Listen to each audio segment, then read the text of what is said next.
नमस्कार। कहानी संसार में लीजिए सुनिए जयशंकर प्रसाद की लिखी कहानी रसिया बालम। वाचन स्वर मेरा यानी अनुराग चौधरी का है। दोस्तों, रसिया बालम प्रेम, त्याग और बलिदान की कथा है, जिसमें एक प्रेमी अपनी प्रियतमा को पाने के लिए अपने प्राण न्योछावर कर देता है। आइए सुनते हैं आज की कहानी, जयशंकर प्रसाद लिखित रसिया बालम। संसार को शांतिमय करने के लिए रजनी देवी ने अभी अपना अधिकार पूर्णतः नहीं प्राप्त किया है।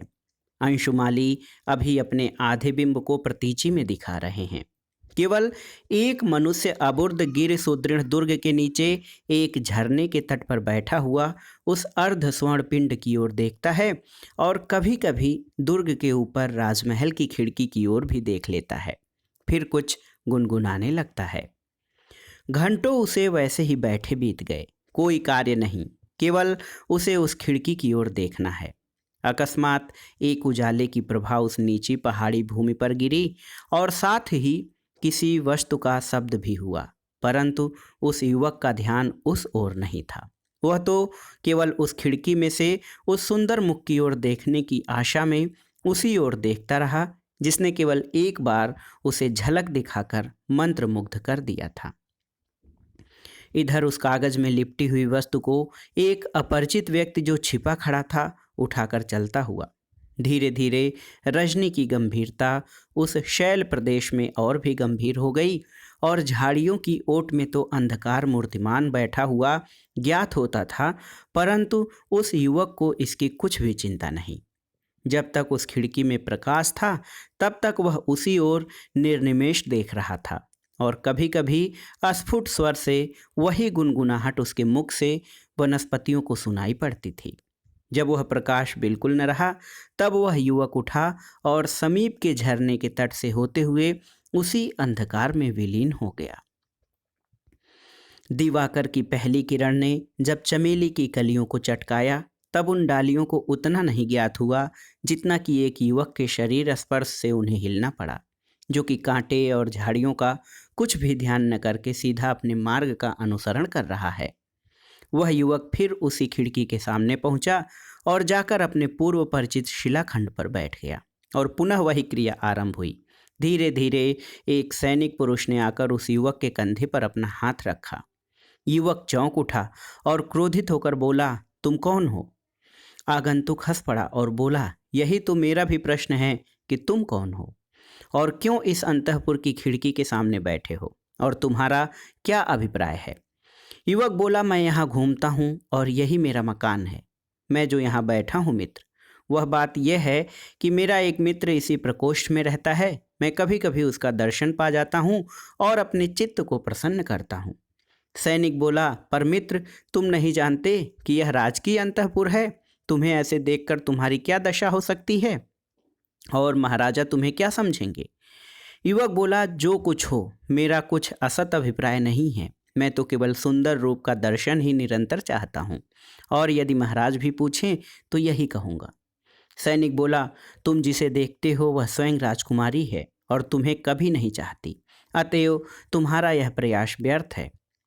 युवक ने कहा, क्या वह राजकुमारी है तो चिंता क्या, मुझे तो केवल देखना है। मैं बैठे बैठे देखा करूँगा। पर तुम्हें यह कैसे मालूम हुआ कि वह मुझे नहीं चाहती? सैनिक ने कहा, प्रमाण चाहते हो तो एक पत्र देकर कहा, यह देखो।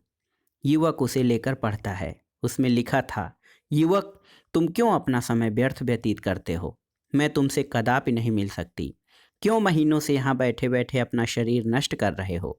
मुझे तुम्हारी अवस्था देखकर दया आती है, अतः तुमको सचेत करती हूँ, फिर कभी यहाँ मत बैठना, वही जिसे तुम देखा करते हो। युवक कुछ देर के लिए स्तंभित हो गया। सैनिक सामने खड़ा था। अकस्मात युवक उठकर खड़ा हो गया और सैनिक का हाथ पकड़कर बोला, मित्र, तुम हमारा कुछ उपकार कर सकते हो। यदि करो तो कुछ विशेष परिश्रम न होगा। सैनिक ने कहा, कहो क्या है? यदि हो सकेगा तो अवश्य करूँगा। तत्काल उस युवक ने अपनी अंगुली एक पत्थर से कुचल दी और अपने फटे वस्त्र में से एक टुकड़ा का फाड़कर तिनका लेकर उसी रक्त से टुकड़े पर लिखा और उस सैनिक के हाथ में देकर कहा, यदि हम न रहें तो इसको उस निष्ठुर के हाथ में दे देना, बस और कुछ नहीं। इतना कहकर युवक ने पहाड़ी पर से कूदना चाहा, पर सैनिक ने उसे पकड़ लिया और कहा, रसिया ठहरो। युवक अवाक हो गया, क्योंकि अब 5 प्रहरी सैनिक के सामने सिर झुकाए खड़े थे और पूर्व सैनिक स्वयं अबोर्दगिरी के महाराज थे। महाराज आगे हुए और सैनिकों के बीच में रसिया सब सिंह द्वार की ओर चले। किले के भीतर पहुंचकर रसिया को साथ में लिए हुए महाराज एक प्रकोष्ठ में पहुंचे। महाराज ने प्रहरी को आज्ञा दी कि महारानी और राजकुमारी को बुला लावे। वह प्रणाम कर चला गया। महाराज ने कहा, क्यों बलवंत सिंह, तुमने अपनी यह क्या दशा बना रखी है? रसिया ने चौंक कर कहा, महाराज को मेरा नाम कैसे ज्ञात हुआ? महाराज ने कहा, बलवंत, मैं बचपन से तुम्हें जानता हूँ और तुम्हारे पूर्व पुरुषों को भी जानता हूँ। रसिया चुप हो गया। इतने में महारानी भी राजकुमारी को साथ लिए आ गई। महारानी ने प्रणाम कर पूछा, क्या आज्ञा है? महाराज ने कहा, बैठो, कुछ विशेष बात है, सुनो और ध्यान से उसका उत्तर दो। यह युवक जो तुम्हारे सामने बैठा है एक उत्तम क्षत्रिय कुल का है और मैं इसे जानता हूँ। यह हमारी राजकुमारी के प्रणय का भिखारी है। मेरी इच्छा है कि इससे उसका ब्याह हो जाए। राजकुमारी, जिसने कि आते ही युवक को देख लिया था और जो संकुचित होकर इस समय महारानी के पीछे खड़ी थी, यह सुनकर और भी संकुचित हुई। पर महारानी का मुख क्रोध से लाल हो गया। वह कड़े स्वर में बोली, क्या आपको खोजते खोजते मेरी कुसुम कुमारी कन्या के लिए यही वर मिला है? वाह, अच्छा जोड़ मिलाया। कंगाल और उसके लिए निधि, बंदर और उसके गले में हार, भला यह कहीं संभव है? आप शीघ्र अपने भ्रांति रोग की औषधि कर डालिए। यह भी कैसा परिहास है? कन्या से बोली, चलो बेटी, यहाँ से चलो। महाराज ने कहा, नहीं, ठहरो और सुनो। यह स्थिर हो चुका है कि राजकुमारी का ब्याह बलवंत से होगा। तुम इसे परिहास मत जानो। अब जो महारानी ने महाराज के मुख की ओर देखा तो वह दृढ़ प्रतिज्ञ दिखाई पड़े। निदान विचलित होकर महारानी ने कहा, अच्छा, मैं भी प्रस्तुत हो जाऊंगी, पर इस शर्त पर कि जब यह पुरुष अपने बाहुबल से उस झरने के समीप से नीचे तक एक पहाड़ी रास्ता काटकर बना ले। उसके लिए समय अभी से केवल प्रातःकाल तक का देती हूँ। जब तक कि कुक्कुट का स्वर न सुनाई पड़े तब अवश्य मैं भी राजकुमारी का ब्याह इसी से कर दूंगी। महाराज ने युवक की ओर देखा जो निस्तब्ध बैठा हुआ सुन रहा था। वह उसी क्षण उठा और बोला, मैं प्रस्तुत हूँ, पर कुछ औजार और मसाले के लिए थोड़े विष की आवश्यकता है।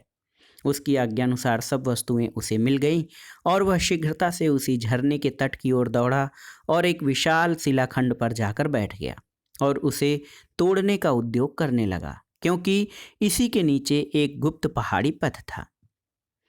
निशा का अंधकार कानन प्रदेश में अपना पूरा अधिकार जमाए हुए है।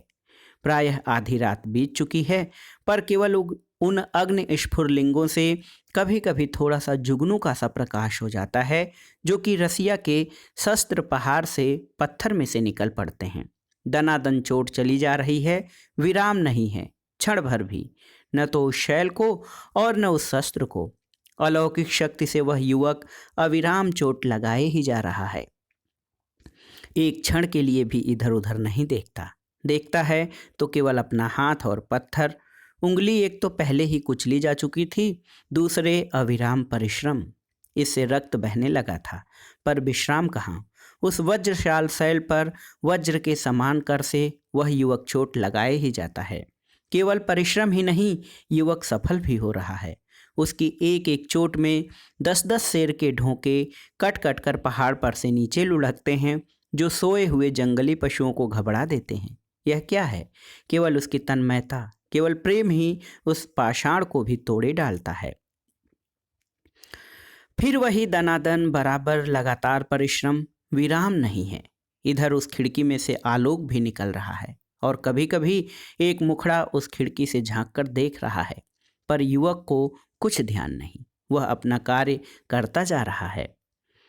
अभी रात्रि जाने के लिए पहर भर है। शीतल वायु उस कानन को शीतल कर रही है। अकस्मात तरुण कुक्कुट कंठनाद सुनाई पड़ा। फिर कुछ नहीं। वह कानन एकाएक शून्य हो गया। न तो वह शब्द ही है और न तो पत्थरों से अग्नि स्फुरलिंग निकलते हैं। अकस्मात उस खिड़की में से एक सुंदर मुख निकला। उसने आलोक डालकर देखा कि रसिया एक पात्र हाथ में लिए है और कुछ कह रहा है। इसके उपरांत वह उस पात्र को पी गया और थोड़ी देर में वह उसी शिलाखंड पर गिर पड़ा। यह देख उस मुख से भी एक हल्का सा चित्कार निकल गया। खिड़की बंद हो गई, फिर केवल अंधकार रह गया।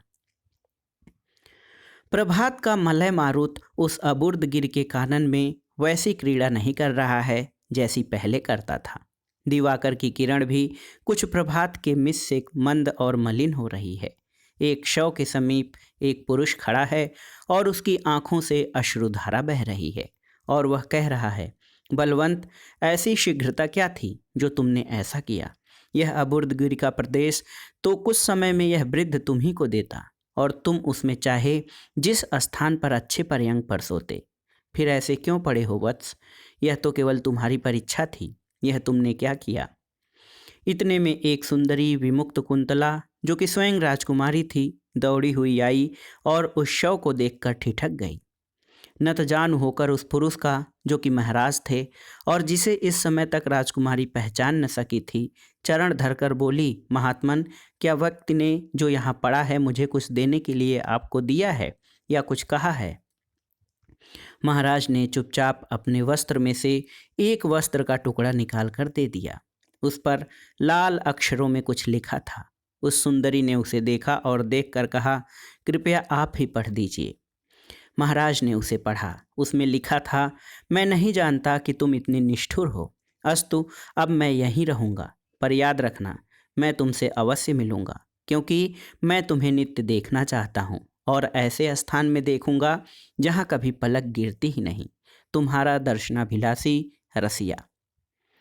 इसी समय महाराज को सुंदरी पहचान गई और फिर चरण धरकर बोली, पिताजी क्षमा करना, और शीघ्रतापूर्वक रसिया के कर स्थित पात्र को लेकर अवशेष पी गई और गिर पड़ी। केवल उसके मुख से इतना निकला, पिताजी क्षमा करना। महाराज देख रहे थे। वास्तव में वह शब्द कुक्कुट का नहीं बल्कि छद्मवेशिनी महारानी का था, जो कि बलवंत सिंह ऐसे दीन व्यक्ति से अपनी कुसुम कुमारी के पाणी ग्रहण की अभिलाषा नहीं रखती थी, किंतु महाराज इससे अनभिज्ञ थे और अंत में रसिया और राजकुमारी दोनों ने अपनी यह लीला समाप्त कर ली। तो दोस्तों, ये थी जयशंकर प्रसाद की लिखी अत्यंत ही मार्मिक और भावुक कर देने वाली कहानी रसिया बालम। कहानी आपको कैसी लगी हमें कमेंट बॉक्स में ज़रूर बताइएगा। कहानी सुनने के लिए धन्यवाद। नमस्कार।